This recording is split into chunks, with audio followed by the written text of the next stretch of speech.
వందే మాత్రం.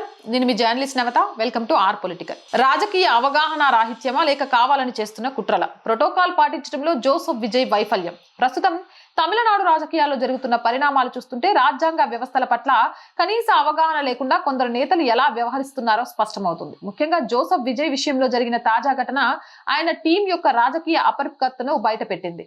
ప్రోటోకాల్ ఉల్లంఘన ఎవరిది తప్పు అనే చర్చ మొదలైంది. ఏ రాష్ట్రంలోనైనా ఎన్నికల ఫలితాల తర్వాత అతిపెద్ద పార్టీని ప్రభుత్వం ఏర్పాటు చేయమని పిలవడం గవర్నర్ బాధ్యత. దానికి ఒక నిర్దిష్టమైన సమయం, పద్ధతి ఉంటాయి.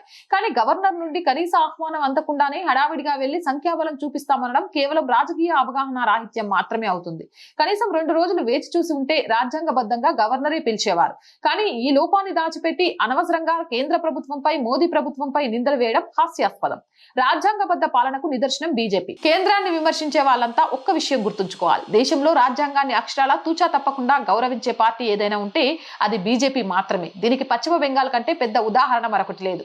బెంగాల్లో మమతా బెనర్జీ నేతృత్వంలో ఎన్ని అరాచకాలు సాగినా, హింస చెలరేగినా బీజేపీ ప్రభుత్వం ఎప్పుడూ రాజ్యాంగ పరిమితులను దాటలేదు. అక్కడ ప్రభుత్వాన్ని ఎప్పుడో రద్దు చేసే అవకాశం ఉన్నప్పటికీ కేంద్ర ప్రజాస్వామ్య పద్ధతిలోనే పోరాడింది. అందుకే నేడు బెంగాల్లో రాజ్యాంగబద్ధంగా ఎన్నికల్లో గెలిచి అధికారంలోకి రాబోతోంది.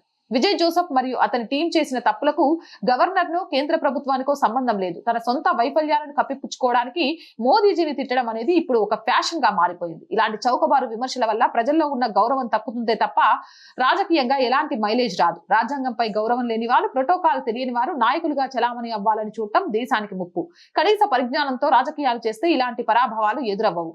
కేంద్రాన్ని విమర్శించే ముందు తమ టీం కు రాజ్యాంగంపై కనీస అవగాహన ఉందో లేదో జోసెఫ్ విజయ్ సరిచూసుకోవాలి. అండ్ రోజు చెప్తున్నానండి, our group of channels, our voice, our political, our Sanskriti, 3 మన ఛానల్సే. So please subscribe our channels. And ప్రతి వీడియోను లైక్ చేయండి, కామెంట్ చేయండి, సబ్స్క్రైబ్ చేయండి.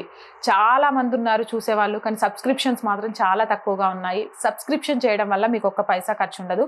So please subscribe our channel. అలాగే మళ్ళీ చెప్తున్నాను, మంత్ స్టార్టింగ్ శాలరీస్ కానీ, మెయింటెనెన్స్ కానివ్వండి, హౌస్ రెంట్ కానివ్వండి, అంటే ఆఫీస్ రెంట్ కానివ్వండి, చాలా ఇబ్బంది పడుతున్నా. మీరందరూ సహాయ సహకారాలు అందించడం వల్లే ఈ ఛానల్ నడుస్తుంది. మీరు లేకపోతే ఈ ఛానల్ లేదు. దయచేసి ఆర్థికంగా సపోర్ట్ చేయండి. చేస్తారు అని ఆశిస్తున్నాం. ఆర్థికంగా సపోర్ట్ చేయాలి అంటే సబ్స్క్రిప్షన్ పక్కనే జాయిన్ అనే బటన్ ఉంది. 1 to 5 లెవెల్స్ ఉన్నాయి. ఏదో ఒక లెవెల్లో సపోర్ట్ చేయండి. అండ్ స్క్రీన్ మీద గూగుల్ పే, ఫోన్ పేతో పాటు అకౌంట్ డీటెయిల్స్ ఇస్తున్నాము. మీకు తోచిన సహాయాన్ని అందించవచ్చు. వ్యాపార ప్రకటనల కోసం 8328500576. ఆర్ వాయిస్ కి మంచి వ్యూవర్షిప్ ఉందండి. ఖచ్చితంగా మీ మార్కెట్ కి ఆర్ వాయిస్ ఉపయోగపడుతుంది. యాడ్స్ కోసం సంప్రదించండి. మీ మార్కెట్ ని విస్తరించుకోండి. అలాగే ఆర్ వాయిస్ కి చేతగా నిలవండి.